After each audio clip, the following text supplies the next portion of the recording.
Hello, welcome to Girasol Art Studio here in Alicante, Spain. I'm Caron. I'd like to show you how I actually make one of my giant poppy seed heads, and really to show you about some of the texture and the difference of the clay and the qualities of the clay and the mark making that is involved in making them.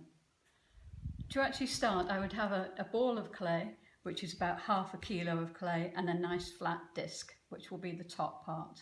I'm going to make the top section first so it can dry out a little bit before assembly. I actually start with my fingers just to flatten it out and give it a natural finish. I'm actually trying to think and create some of the little ridges that you'll actually find within the poppy you'll see on the top, but everyone is individual, so don't worry about any changes as you make. I'm going to create just some of the edges naturally and fold those. Each piece varies, as I say. Just going to create a little bit of a spine. All the marks come together in the centre of the natural pattern. I like to roll the clay a little to give you a soft edge in between the spines.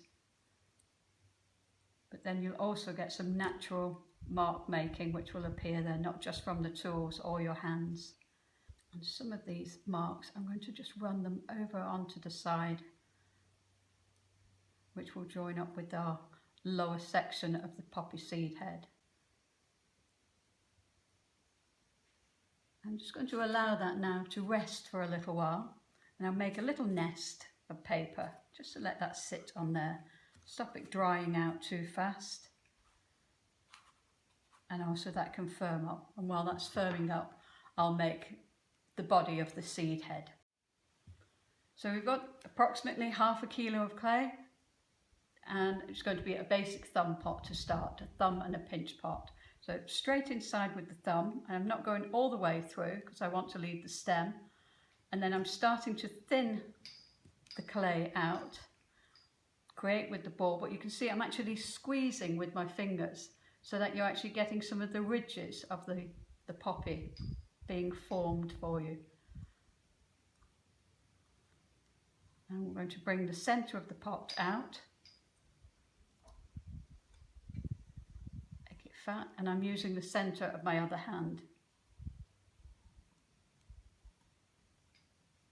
I'm going to exaggerate those ridges, and you can see that the clay starts to give you its natural marks, which I really love.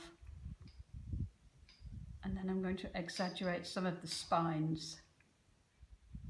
I have enough clay at the bottom of the thumb pot now to actually create the base. And this I'm going to pinch, and my finger is actually in the centre just to encourage the clay to come up a little bit.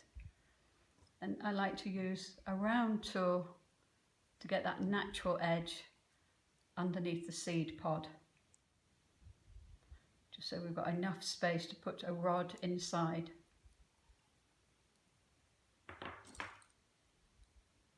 And to flatten that out, and keeping my finger inside as a support, I'm going to put a nice space.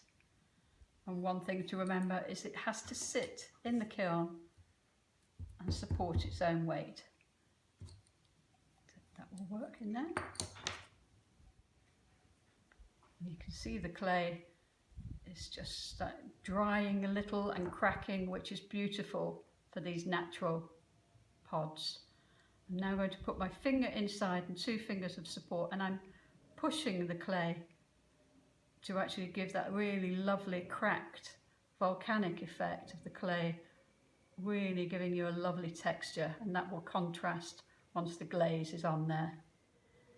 Just strengthen the spines just a little. Sometimes it's enough just to squeeze with your fingers. Other times I'll use a sharp edge of the tool. And just looking at it a little to see if we got a round belly, it needs to come out just a little bit more. For the next part, I actually want to create the little seed, top of the seed head, where you'll find that the openings occur naturally as it dries. So I'm just pinching the sides or the top and create like a little castellation. And I'm pushing the clay out so it has a really nice soft breaking point. These pieces I'll actually strengthen. Once this clay dries a little bit, I'll reinforce and strengthen these. So the pieces which I've made, I'm going to let them rest again, just so that they firm up. And this is one I made earlier this morning. You can see we're at the same stage and you've got all the lovely textures. So it's much firmer and easier to handle. And what I want to do is cross hatch the top part. It's still got a little bit of flexibility. And I'm also going to cross hatch the little castellations on there, those points. That's where we're going to join the two.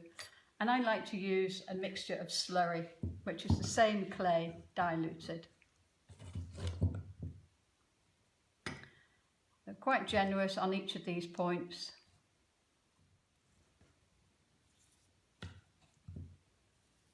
And this clay is still flexible, so you've got enough time to maneuver it around, get it in position, have a look at the seed pod, decide whether the edges are turning up or whether they're sinking, because everyone is individual. And then again, supporting with your fingers, just pressing gently so that those sections really join together.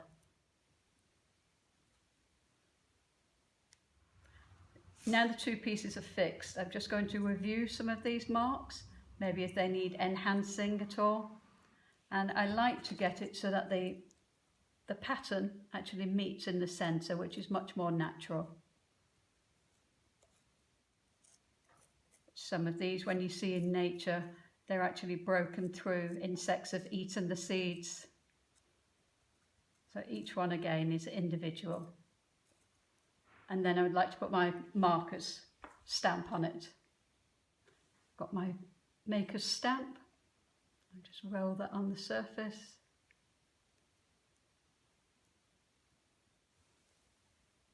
So each piece is unique.